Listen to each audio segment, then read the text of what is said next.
Yves Soucy disait « L'ignorance préserve aisément de la peur ». Et c'est une citation qui se vérifie dans le kitesurf, parce que quand on regarde, qu'on analyse les accidents dans le kite, la plupart du temps, c'est par ignorance, par manque de connaissances que les accidents arrivent. Alors la peur dans le kitesurf, importante, paralysante, c'est ce qu'on va voir aujourd'hui dans ce nouveau numéro de Storytime, à travers l'une de mes expériences, très récente d'ailleurs. On est parti, nouveau numéro de Storytime, la peur et le kitesurf, on est parti, let's go!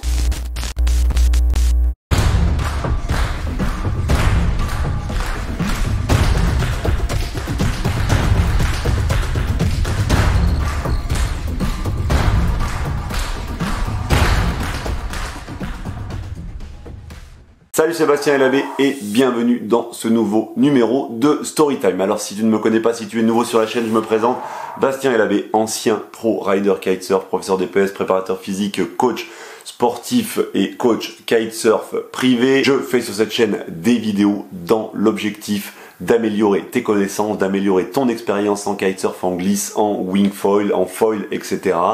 pour éviter tout simplement que dans ta pratique, tu aies des accidents, tu aies des galères, que tu prennes trop de temps dans ta progression et que tu te mettes en danger. Cette série Storytime, elle utilise des anecdotes issues de mon passé, de mon expérience, de l'expérience que j'ai créée dans ces 20 années de kitesurf autour du monde. Et là aujourd'hui, on va parler d'une anecdote qui m'est arrivée il y a, même pas 10 jours. Donc cette vidéo elle est à la fois là pour t'apporter quelque chose et puis elle est à la fois là aussi comme un appel à témoin. Vous allez voir, tu vas voir dans cette story, tu vas comprendre pourquoi.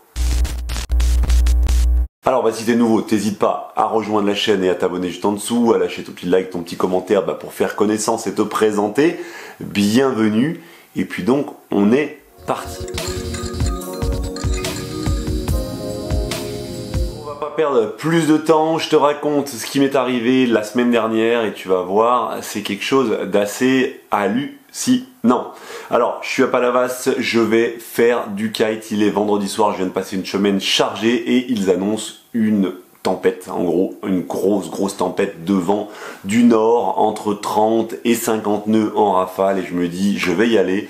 Ma semaine a été difficile, je suis fatigué, mais j'ai envie d'aller rider. Il est vendredi soir, je prends ma voiture, je traverse tout Montpellier, je descends à Palavas, plage de Villeneuve-les-Maglones, et je me dis, je vais aller rider. Et à ce moment-là, je te fais des stories sur Instagram te disant, je suis pas très motivé, j'y vais pas, allez, je me bouge, et puis je finis par me bouger. D'ailleurs, si t'es pas sur mon Instagram, si tu suis pas sur Instagram, suis-moi parce que justement, par les stories, tu vois un petit peu l'envers du décor. Bref, je choisis de sortir ma 7 mètres qui est toute neuve, je m'en suis servi une seule fois, je vous ai fait une vidéo avec, donc ma 7 mètres Ventum X-Sight, et je décide donc finalement de la gonfler à grand renfort de story pour te montrer que je suis motivé et que je vais aller à l'eau. Alors la peur là, elle n'intervient absolument pas sur les sessions et je me pose pas spécialement la question, c'est plus une histoire de motivation, j'ai pas trop envie d'y aller, il fait froid, on a eu une baisse de température là d'un coup, il faisait 30 degrés puis on est passé à 15-16 degrés, j'ai beau avoir une bonne combinaison, je suis pas très motivé. Je prépare mon matériel, je prends tout mon temps, tout est prêt, l'aile est sur la plage, je suis donc prêt à décoller. Donc je suis tout seul, voilà. Quand même, on est par vent offshore, on est au mois fin septembre, début octobre, il n'y a personne sur la plage. Mais vraiment, il n'y a personne, je le dis dans mes stories, je dis c'est désert, il n'y a personne. Mais bon, voilà, je vais quand même y aller, on est en fin de journée, je sais qu'il y a un risque, mais encore une fois, je maîtrise, c'est une prise de décision qui est tout à fait sensée, on va dire, par rapport à ma connaissance du spot, etc., etc. Bref. Je suis tout seul, la plage est donc déserte, donc je vais utiliser mon système kite hook pour décoller. Je l'enterre très loin, très fort, mais alors vraiment très profond parce que je sais que c'est très fort. Il y a à ce moment-là des claques à 45 nœuds, je sais que je vais me faire brasser en 7 mètres. Mais voilà, et je me dis, je vais décoller seul avec le kite hook. Donc le kite hook c'est super fiable, il est enterré profond, ça ne bouge pas. Ça ne bouge pas. Mon aile est en bord de fenêtre et donc je m'apprête à aller décoller. La plage est déserte, bon il y a cette petite appréhension de dire mais allez c'est pas grave, je mets mon casque, je mets la GoPro et me voilà prêt à partir. Et là c'est la partie la plus difficile de la story à raconter pour moi.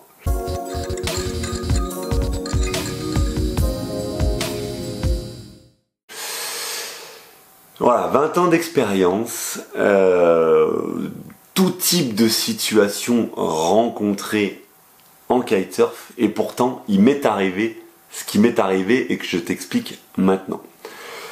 Je suis en train de mettre mon casque, donc je suis là, je fixe ma caméra, donc je la fixe là devant, tac, donc j'ai la tête baissée vers le sable, hop, j'appuie dessus, enfin, je sais plus ce que je fais, bref, je règle ma caméra, ma GoPro, et je pose ma planche donc loin de mon bord de fenêtre pour pas risquer d'avoir un problème, et je me dirige vers donc la sécurité du kite hook, le petit crochet auquel est accroché mon kite. Si tu vois pas trop de quoi je parle, tu as des vidéos où je présente le kite hook sur la chaîne, tu peux regarder comment ça fonctionne, ou tu le vois souvent dans mes vidéos, quand je décolle tout seul, je décolle avec le kite hook. Bref, vu que j'étais en train de régler la caméra, j'ai la tête baissée. La plage est déserte, je descends, je me mets à genoux vers mon kite hook pour pouvoir hooker. Je me baisse vers le kite, je regarde le sable, je mets ma sécurité, je décroche, et à ce moment-là, je me retourne et je vois un chien énorme, mais qui se jette sur moi, ce type de chien, tu vois, les dents, et j'entends la propriétaire, donc qui viennent d'arriver de nulle part, derrière les dunes, quoi, et le chien, il a les dents, il est là comme ça, et il va me bicher le mollet qui est à l'arrière, et là, réflexe avec la peur, donc là une peur totalement panique, pour ceux d'entre vous qui suivent les stories, vous savez que j'ai été attaqué par une meute de chiens en Colombie, et que depuis je suis un peu traumatisé, j'ai peur des chiens, peur, panique, je tire sur la barre, et l'aile part en kite loop sur la plage. Et un kite loop, deux kite loops. Et là, qu'est-ce qui se passe? Vu que j'étais en train de manipuler le truc, la barre qui se coince dans le kite loop. Et donc là, l'aile part en death loop, loop de la mort, mais le kite hook tient toujours bon. Moi, je décide de larguer tout pour ne pas me faire embarquer avec. Et là, au bout d'un moment, tout casse et l'aile part. Vent offshore, 40 nœuds. Je vois le chien, je vois l'aile, je regarde le chien, je regarde l'aile, et j'affronte ma peur, je cours après l'aile.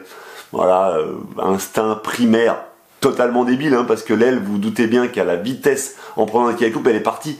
Elle est déjà 50 mètres dans l'eau en offshore. Mais je suis parti, je cours, et j'ai l'impression d'être au ralenti, parce que j'entends le chien qui est derrière, et la propriétaire qui, non, reviens, vous voyez le genre de truc, les quelques mètres, et je suis dans l'eau, et j'essaie de nager, je nage, et j'essaie de rattraper mon kite, et bien entendu, mon kite, après 10 mètres de natation, quand je relève les yeux, il est déjà à 150 mètres.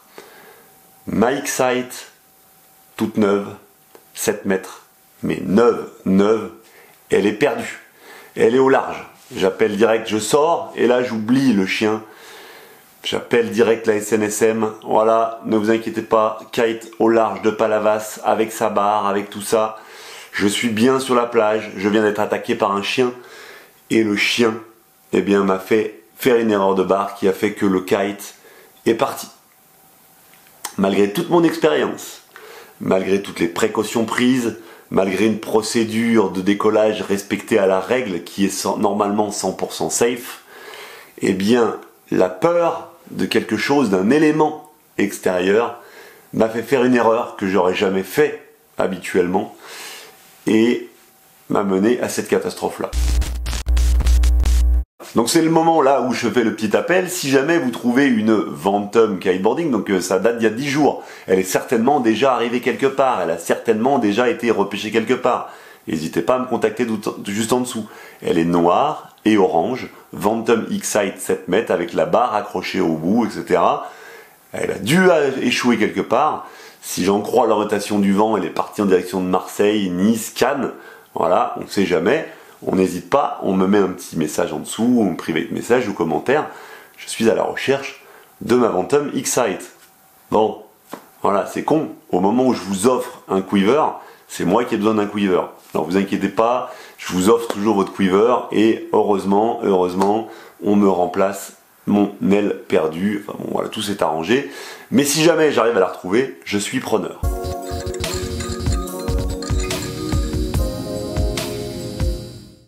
Tout ça pour dire quoi?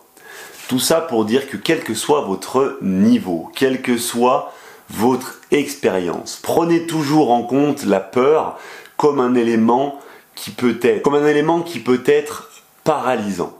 La peur, je parle de la peur irrationnelle, parce que là, en fait, effectivement, je vais y revenir, mais le fameux chien, c'était pas celui-là.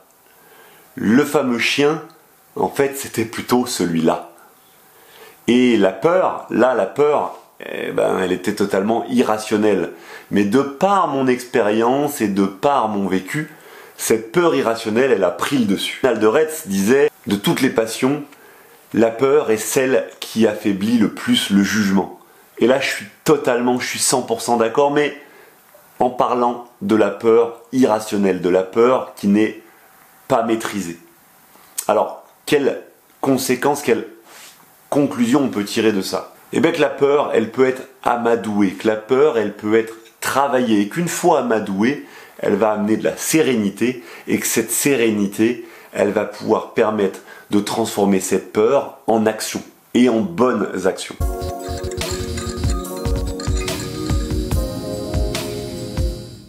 Ça sous-entend quoi? Ça sous-entend que plus vous pouvez créer de l'expérience, plus vous pouvez dompter et amadouer vos peurs, plus il faut le faire. Ça veut dire que dans vos sessions, eh bien n'hésitez pas à larguer vos kites. Essayez de larguer votre kite, parce que une fois le problème arrivé, la peur se mêlant de la chose, eh bien vous risquez d'avoir comme moi le mauvais réflexe au mauvais moment. 20 ans d'expérience, je le rappelle. J'ai kité dans tous les endroits, dans tous les spots, dans toutes les conditions. Mais là, un élément inattendu, une peur panique que j'ai, les chiens, eh bien, m'a fait avoir le mauvais réflexe. Alors, de là à dire que je vais m'entraîner à décoller avec des chiens autour de moi, non. Par contre, travailler ma peur des chiens et me laisser approcher par un chien quand j'ai pas un kite autour de moi, ça va me permettre d'amadouer ma peur et d'être plus serein si jamais une situation comme celle-ci se reproduit derrière.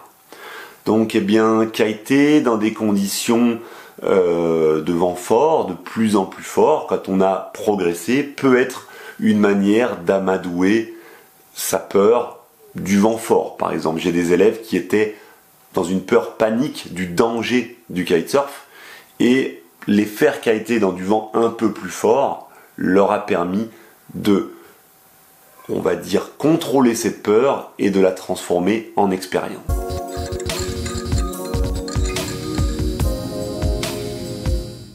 Larguer souvent son kite, essayer de larguer son kite, c'est aussi amadouer cette peur. Tenter des tricks qu'on n'ose pas faire, les essayer bas, les essayer sans trop de hauteur, c'est commencer à amadouer ses peurs et progresser, créer de l'expérience. Bref, voilà, il m'a fallu beaucoup d'humilité pour vous raconter cette histoire. Je vous assure que malgré tout, ça fait un peu mal là où vous pensez. Et oui, parce que il y a quand même mine de rien une aile qui est perdue. Et puis là, je me mets à nu devant vous. Et voilà, dans cette histoire, la peur n'est pas le pire. L'atroce, c'est de se regarder succomber à cette peur. Et là, c'est vrai qu'avec le recul, je me sens tellement ridicule quand je revois le chien. Mais voilà, c'était irrationnel, c'était incontrôlable.